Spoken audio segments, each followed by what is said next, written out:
Says the Peleiotes, what defines sinat chinam? What defines baseless hatred? We know the Gemara in Yuma tells us, Rabbatai, that the reason why the Bet HaMikdash was destroyed was because there was sinah, there was hatred. And we know Lashon Hara and Rechilis starts. What's the shoresh? What's the root of Lashon Hara?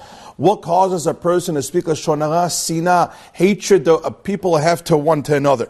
That's why the Bet HaMikdash was destroyed. But says the Peleiotes, how do we define sinat chinam? Halacha l'maisa, practically speaking, because I know we heard this word our whole lives already. Sinat chinam, baseless hatred, baseless hatred. What does those words mean? How do we make it practical? How do we walk out of here today after you listening to the shir and after me learning this Bezat Hashem? How do we walk there? Halacha l'maisa, practically speaking, what could I do to reduce Lashon Hara? What could I do to reduce sinat chinam? The Peleiotes is going to give us an eitzah and a suggestion.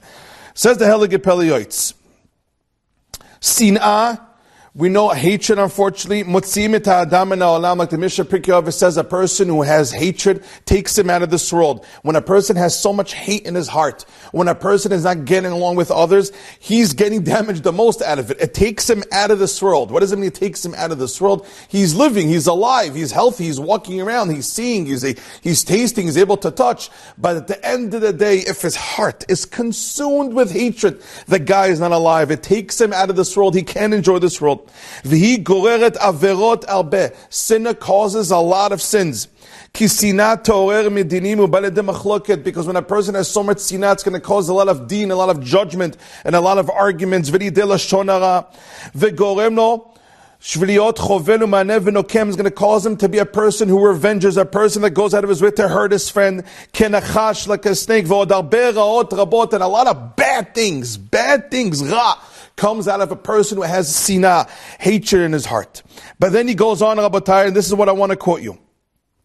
The pasuk says, Al tisneh techicha bevavecha. We know a person is not allowed to hate his friend in his heart. Then he goes on, Sheba'avon sinat chinam nichav bet hamikdash. One of the Gemara in Yuma tells us, because of sinat chinam, the bet hamikdash was destroyed. V'chol, and listen carefully, this is what I want to get to. V'chol min sinah. Every single type of sinah, of hatred.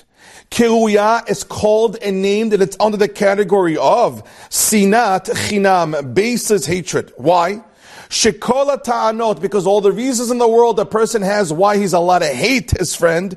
Sheyesha lisnot chavero, all the ta'anot, all the reasons why a person can tell, you know why I'm allowed to hate him? I know hating is not allowed, but over here I'm allowed to hate him because he did this and this to me. Says the Pelio, it's all the ta'anot, all the excuses that a person has to hate another friend. Hevel Emma, it's hevel, it's nothing, it's meaningless. It's nothing. It's like playing with toys. It's nothing. It's like children's toys. We're dealing with nonsense. And he goes on and on to explain why it's hevel. But I wanted to read you those words. The Pele Yoetzuvi Rabbatai gives us an unbelievable secret. What defines sinat chinam? Sinat chinam means you're not allowed to hate a person halachically. It's hevel. It's not true. You're not allowed to